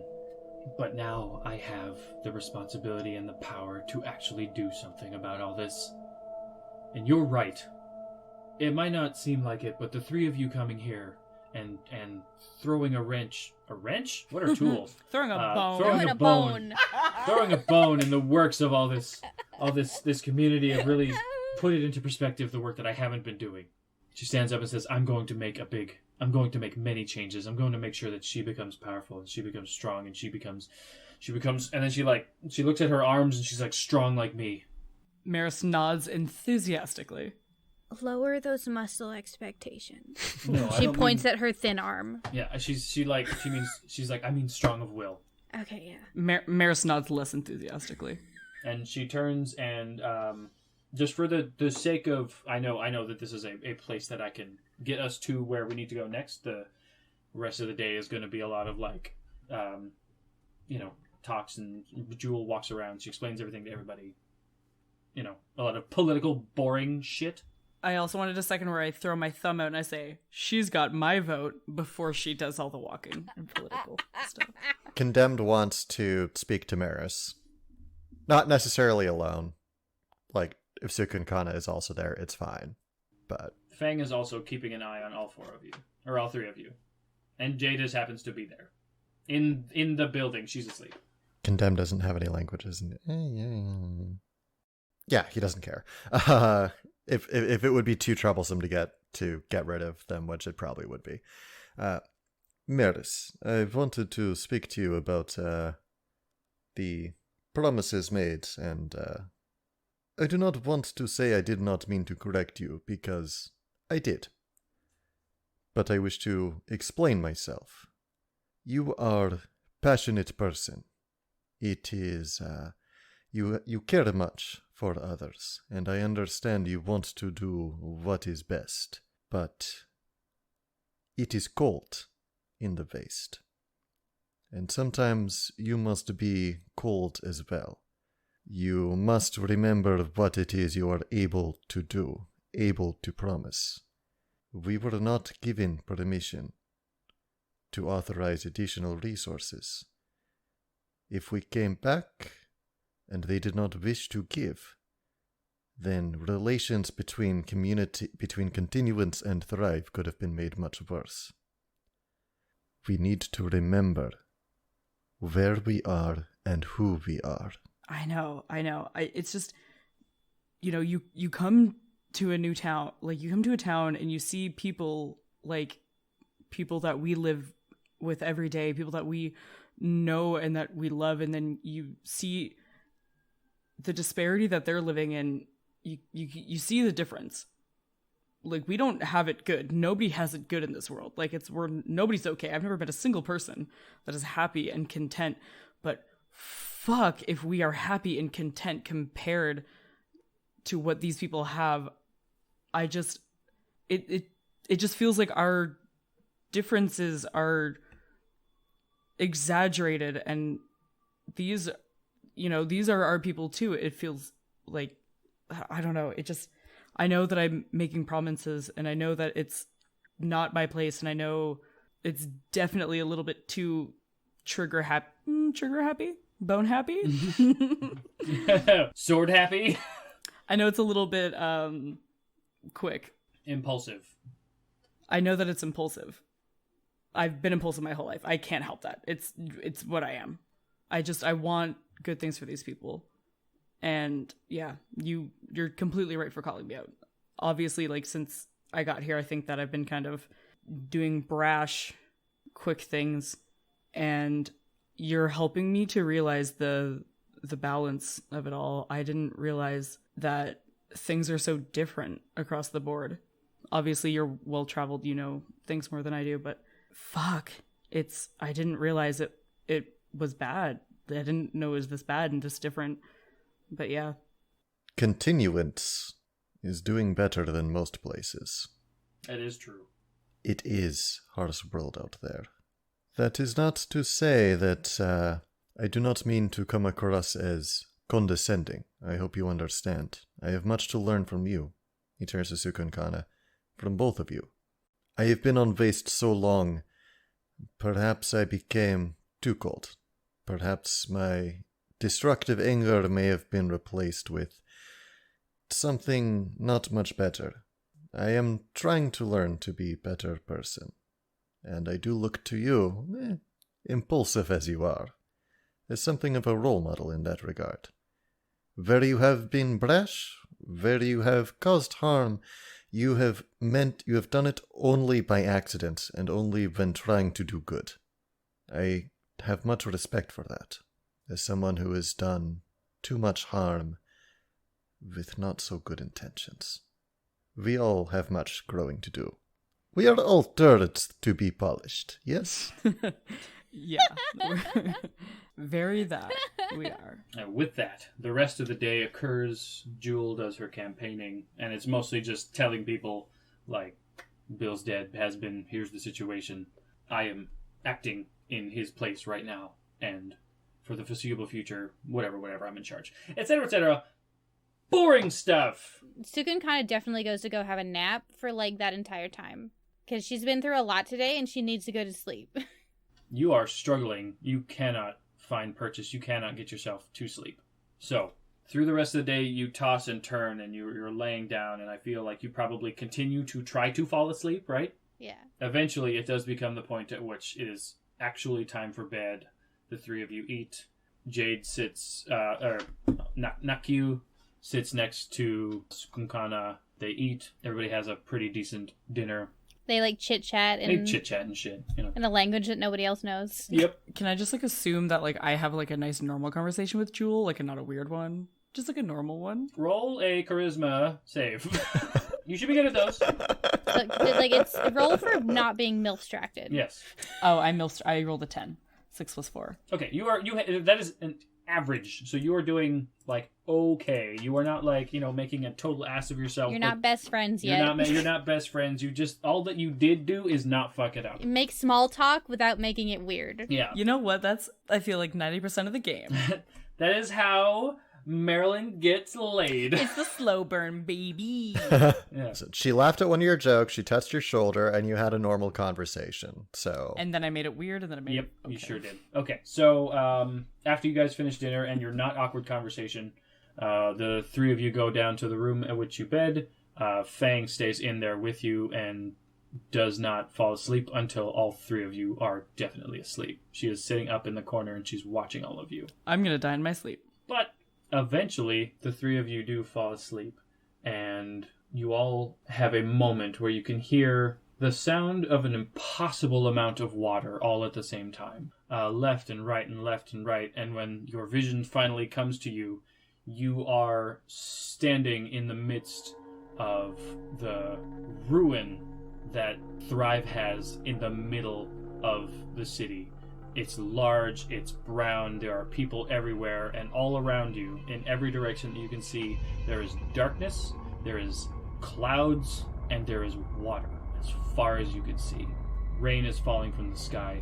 Thunder is booming, crashing into the ground, into the water. And you all know, you might die here.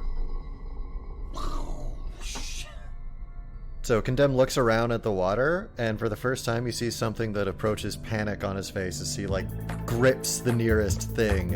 And he says, "Oh no." Thank you everyone for listening to episode 6 of Tales of Bone and Ice, starring Grimhilde as Cukunkana, Marilyn as Meris Terraset, Candor as Condemned, and myself, Brian Sherwood, as the DM. Music and additional editing done by Chell Love, with additional editing done by Brian Sherwood. We've been using some of the names you've been submitting using the hashtag BonePod. It has been a ton of fun, so thank you for tweeting about us, and thank you for the kind words online. In the first episode, I said our release schedule was every second and fourth Wednesday. I am a Bingus. Our release schedule is every second and fourth Monday. Thanks again for listening, and remember, if you play guitar, don't forget to oil the neck every 6 months with a natural oil such as lemon or grapefruit to ensure it doesn't dry out, to avoid flaking or cracks. The thing that I wanted to say too was just like a generalized apology to the vegans, because a couple of episodes ago, Condemned was doing yoga and Meris made a comment about how he was a vegan, and it literally, like, right before we started recording, it dawned on me that what she meant to say was hippie and not vegan. But her stage manager, pointing to myself, me, was drunk and forgot the word for hippie. So to the vegans, I'm sorry I got you mixed up with the word hippie, but I'm also sorry that the terms are so synonymous that it took me like 5 weeks to realize. It's got like a YouTuber like fake apology thing, like, "Hi, I'm really sorry that I confused vegans with hippies. It was a mistake. Moving forward, I won't have any, etc., etc." No, you gotta say, "I'm sorry that you feel offended." Yes. That's how you do it. "I'm sorry that you feel offended." Like, end of that video, you're like, "Also, fuck hippies, by the way." And then the video after that is, "I'm sorry for saying fuck hippies. Yeah. I recognize now that was a mistake. I have so many vegan friends. I would never hate on a vegan." I've had vegetables before. I ate a pale broccoli once. Found out a couple years later it was a cauliflower. That shit's okay. So that was my apology video that I wanted to make.